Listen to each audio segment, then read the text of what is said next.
As the fighting between Israel and Palestinian Islamic Jihad in Gaza continues, the Middle East is watching and reacting. Israel will be encouraged by the statement of Morocco, an increasingly close partner in the Arab world, following normalization between the countries as part of the Abraham Accords back in 2020.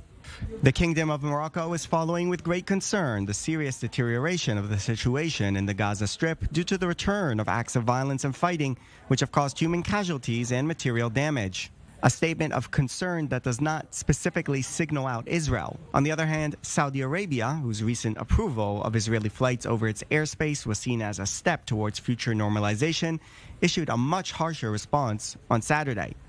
The Ministry of Foreign Affairs expresses the Kingdom of Saudi Arabia's condemnation and denunciation of the attack carried out by the Israeli occupation forces on the Gaza Strip. And on Sunday, another harsh statement regarding visitation of Jews on the Temple Mount for the holiday of Tisha B'Av, the anniversary of the destruction of the Jewish temple at the site. The Ministry of Foreign Affairs expresses the kingdom's condemnation of the storming of the courtyards of Al-Aqsa Mosque by Israeli settlers in a serious violation of international law. Terms like Israeli occupation forces and storming of Al-Aqsa Mosque by Israeli settlers are straight from the Palestinian lexicon, with the Palestinian Authority issuing a similar statement Sunday. But the reaction Israel will be following closest is of Hamas, so far staying out of the fight.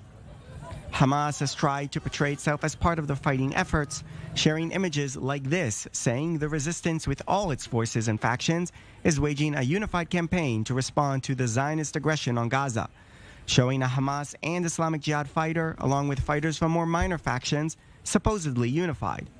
If the fighting continues to escalate, Hamas may indeed decide it has to join the fray, and that would drastically change the complexion of fighting in this round.